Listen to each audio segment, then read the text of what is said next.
આપણા સમાજની સમસ્યાની શરૂઆત થાય છે. સ્વચ્છંદી એટલે શું? કંટ્રોલમાં રાખવા માટે એને ઘર નહીં આપવાનું. સ્વચ્છંદ તમે કોને કહો? દીકરો સ્વચ્છંદી થઈ જાય તો ચાલે, પણ દીકરી સ્વચ્છંદ થાય તો ના ચાલે. કેમ? આવો ડિઝાઇન કોને બનાવી? ના, પણ મારો ક્વેશ્ચન એ છે કે શું કામ છોકરીને તમે સપોર્ટ એવી રીતે આપો કે એ ત્યાં જાય તો એને એમ નથી કહેતી હું કે એની હિંમત સામેવાળાની કેમ થાય કે આ તારું ઘર નથી, પણ એને સબળ એને સ્ટ્રોંગ બનાવો કે ના ભાઈ તું જ્યાં જાય છે ત્યાં તું સરસ રીતે રહેજે, અને એ લોકોને ન પણ રહી શકે. બધા પ્રયત્નો પછી પણ જો એનો વર એને મારતો હોય, દારૂ પીતો હોય તો શું કરે? એ તો અપવાદ હોય ને, એ તો સોમાં ઘર આપવાની બી અપવાદમાં જ વાત છે. આમ જનરલી આપણે દલીલ નહીં કરીએ બેન. હા, પણ દરેક પિતા ઘર આપે એવો કોઈ આગ્રહ નથી હોતો, પણ જો પિતાને આપવું હોય તો આનંદથી આપવા જ દેવું જોઈએ. અને હું એવું દ્રઢપણે માનું છું કે એના નામે એક ઘર હોય અને એક ચાવી લટકતી હોય તો એનો આત્મવિશ્વાસ ખૂબ વધે છે. 5 કરોડ રૂપિયા એના લગ્નમાં ખર્ચવાને બદલે એ 5 કરોડ રૂપિયા એના નામની ફિક્સ ડિપોઝિટ મૂકીને એને વ્યાજ મળતું હોય તો એને સેનેટરી નેપકિન લેવા માટે પતિ પાસે હાથ લાંબો ન કરવો પડે. એ મારી માન્યતા છે. મારે અંડરગાર્મેન્ટ લેવા છે, મને પૈસા આપો, એવું એને શું કામ કહેવું પડે?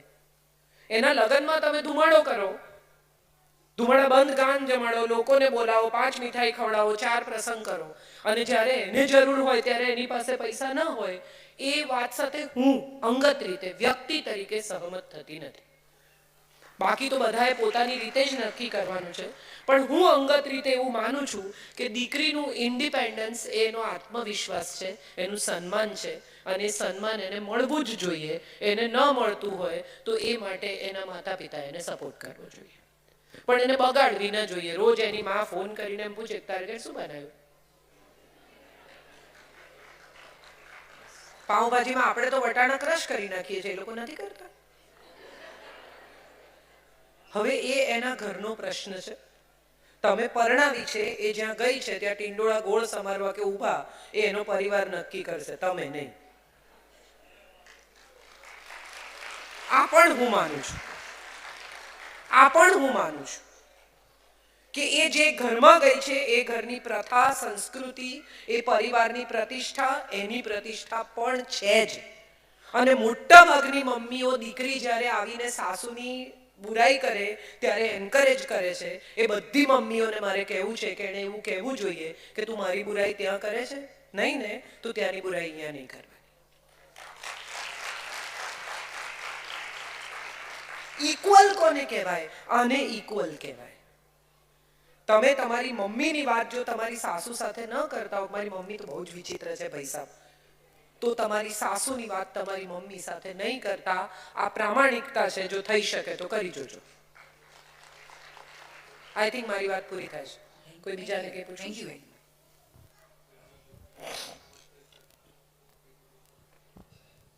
હવે પછીના પ્રશ્ન માટે અવકાશ છે આપનો.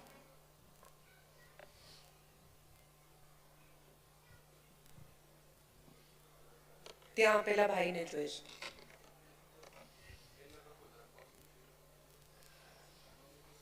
જી નમસ્તે કાજલબેન. નમસ્તે. ખૂબ જ સરસ વક્તવ્ય હતું આપણું. થેન્ક યુ સો અને મચ. આપે જે વિષય લીધો કે સંબંધ છે કે એને કેવી રીતે સારી રીતે જીવી શકાય, પણ હવે એવી પરિસ્થિતિ હોઈ શકે એક સંબંધમાં કાંઈક બગાડ થયું હોય ફોર વોટ એવર રીઝન્સ, તો એમાં હવે એ સ્ટેજથી એને ઇમ્પ્રૂવ કરવું હોય તો આપના શું એ વિશે અભિપ્રાયો તો છે? આ જ બધી વાત છે ભાઈ. દાખલા તરીકે સંબંધમાં કોઈ પ્રશ્ન ઊભો થયો છે તો ક્ષમા કરો, પ્રેમ બતાવો, સ્વતંત્રતા આપો, તમારા તરફથી તમારી ઇન્ટિગ્રિટી બતાવો. આ જ વાત છે. આમાં આ જ ફોર્મ્યુલા બગડેલા સંબંધને સુધારવામાં પણ કામમાં આવે છે. મોટા ભાગના લોકો એવું માને છે કે સંબંધ એકવાર બગડી ગયો પછી નહીં સુધરી શકે. મારે બધાને કહેવું છે કે એવું નથી હોતું. બંને લોકો પરસ્પર, પિતા પુત્ર, મા દીકરી, સાસુ વહુ, પતિ પત્ની, ભાઈ બહેન, ઇવેન્ચ્યુઅલી સંબંધ સુધારવાની ઈચ્છા ધરાવતા જ હોય છે. પ્રશ્ન માત્ર એટલો છે કે પહેલ કોણ કરે છે. મારો અહંકાર એટલો બધો છે કે હું સોરી નહીં કહું. કાંઈ વાંધો નહીં, તું ન કહે, હું સોરી કહીશ. માફ કરનાર હંમેશા મોટો હોય છે, આવું આપણે મોટી મોટી ફિલોસોફીમાં કહીએ છીએ, પણ એકચ્યુઅલી જ્યારે પરિસ્થિતિ આવે ત્યારે આપણે કરતા નથી. માફી માંગનાર છે ને એ માફ કરનાર કરતા પણ મોટો છે એવું હું તો માનું છું. અને કોઈની પણ માફી માંગી શકાય, આવું હું દ્રઢપણે માનું છું.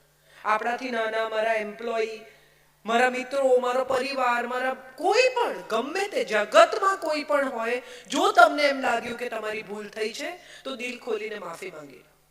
અને મને વિશ્વાસ છે કે જો તમારી માફીમાં સચ્ચાઈનો રણકો હશે ને તો સામેની વ્યક્તિ તમને માફ કર્યા વગર રહી નહીં શકે. આ પણ એક સત્ય છે. હા, વાત પતાવવા માટે જો તમે માફી ભાઈ ચાલ મૂકને સોરી યાર, એ સોરી નથી. વાત નહીં પતાવતા, સાચા દિલથી, પૂરા હૃદયથી, તમારી ઇન્ટિગ્રિટીથી માફી માંગો કે ભાઈ યાર સોરી, ભૂલ થઈ ગઈ, આઈ ડિડન્ટ મીન ઇટ. વાત પૂરી થઈ ગઈ. અને આપણા બધાનો પ્રશ્ન શું છે? તો આપણા બધાનો પ્રશ્ન એ છે કે આપણે જ્યારે ગુસ્સે થઈએ છીએ ને ત્યારે આપણી જીભ પર કંટ્રોલ નથી રહેતો. બધાનો, મારો પણ હવે નથી, પણ મારો પણ એક સમયમાં પ્રશ્ન હતો કે મારું મગજ જાય ત્યારે મને ખબર જ ના પડે કે હું શું બોલું છું. પછી મને કોઈ રેકોર્ડ કરીને સંભળાવે તો મને એમ થાય કે હા એટલું બધું ખરાબ હું બોલી ગઈ. I don't mean it. આપણે બધા જ એવું કહીએ છીએ જે આપણે મીન નથી કરતા. મારે કોઈની જરૂર નથી, ગેટ આઉટ. એકચ્યુઅલી બેગ ભરીને જતી હોય તો પાછળ દોડીએ કે ના ના ના ના જા. તો શું કામ ગેટ આઉટ કહ્યું? ન કહું. 10 મિનિટ ચૂપ રહેવાથી વિશ્વના તમામ ઝઘડા શાંત થઈ શકે છે, પણ એ 10 જ મિનિટ આપણે પૂરેપૂરી વાપરી લેવી હોય છે. 10 મિનિટ જો વ્યય કરી નાખીએ ને ઝઘડામાં, 10 જ મિનિટ બગાડો ઝઘડામાં, આવું હું તમને કહું છું, તો ઝઘડો થશે જ નહીં. પણ આપણી મજા શું છે કે આપણે 10 જ મિનિટ પૂરેપૂરી વાપરવી છે, એને બોલવા જ નથી દેવા. કેટલી બધી વાર મેં એવું જોયું છે કે ફોન પર લોકો વાત કરતા હોય ને તમારું સાંભળે જ નહીં. ના પણ હું શું કહું છું, અરે યાર મને બોલવું છે, મને સાંભળો 1 મિનિટ. શું સાંભળી પણ લો. જ્યારે ક્ષમા કરો ને ત્યારે એ કદાચ ગુસ્સે થાય, એ તમને કહે એ બધું જે એને આટલા વખતથી, આટલા દિવસથી કહેવું છે, તો 10 મિનિટ સાંભળી પણ લેજો. શક્ય છે એ 10-15 મિનિટનો ક્રોધ એનો પણ આટલા દિવસથી દબાયેલો જે પણ હશે, સંતાન, ભાઈ, બહેન, નીકળશે તમે જ્યારે સોરી કહેશો ત્યારે કે હવે સોરી કહેવા આવે છો, આમ છે તેમ છે. સાંભળી લો, શું ફરક પડે? આપણે સંબંધ સુધારવો છે તો સુધારવાનો. આ જે કોઈ તમે તો બધા ધરતીકંપમાંથી પસાર થયા છે ને સૌથી ખરાબ રીતે પસાર થયા છે. એ પછી ધરતીકંપ પછી જો ભુજ બેઠું થઈ શકે અને આવી અદ્ભુત સમૃદ્ધિ પાછી આવી શકે, આખું નગર ફરી વસી શકે, તો એક સંબંધ ફરી ના વસી શકે?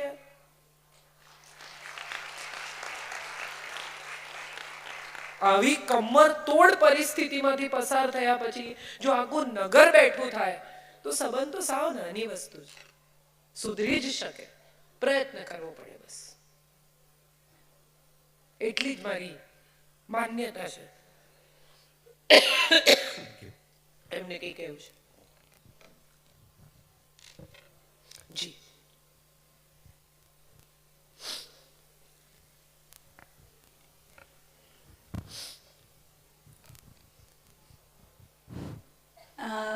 તમે કીધું કે પતિને પત્નીની બેસ્ટ ફ્રેન્ડ કોણ છે યાદ નથી હોતું. પતિને બધી ફ્રેન્ડના નામ યાદ હોય પણ બોલવા જાય ઘૂંટાઈ જાય. આપણે જોક મારવા છે તો અહીંયા આવો.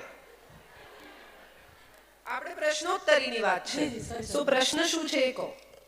ના બસ એ જ કહેવાનું હતું કે એટલે તમને ખાલી અટેન્શન જોઈએ છે ભાઈ, તાળીઓ એમના જોક પર. Thank you so much. Ji please.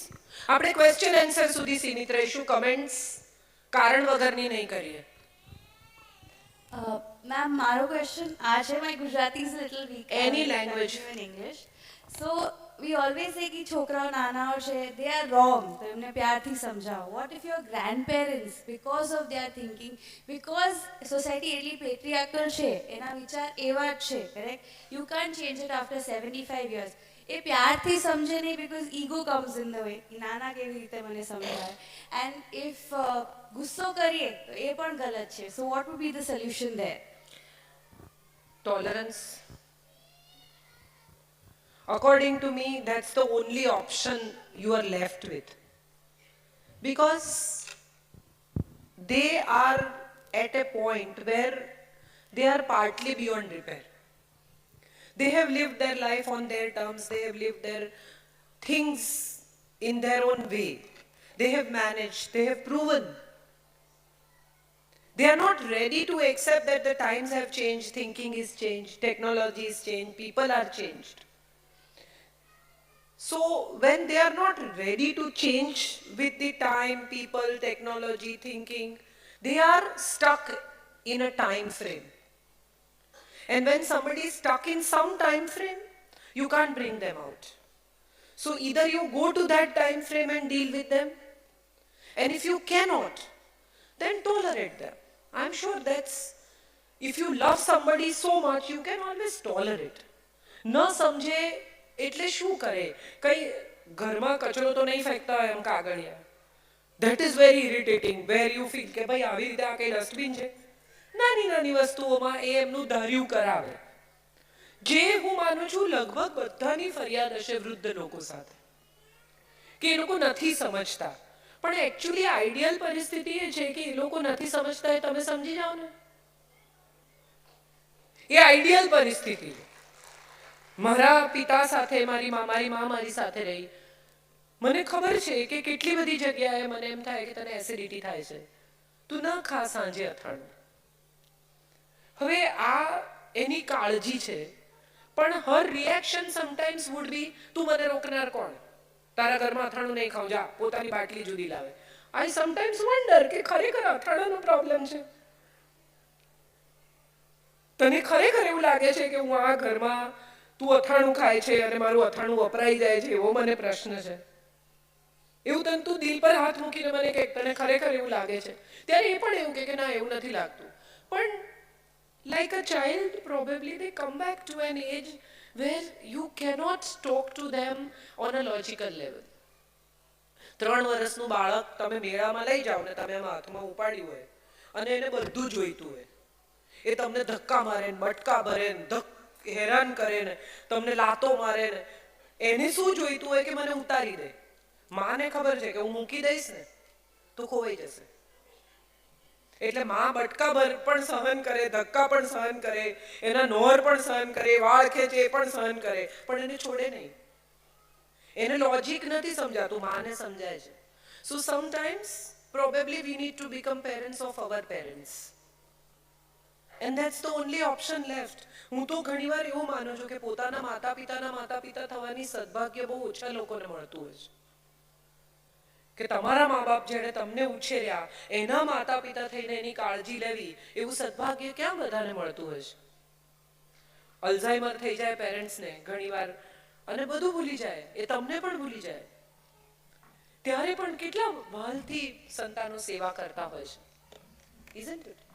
So I feel કે તમારા માતા પિતા થવાનો તમને તક મળી છે એવું માનીને just let it be.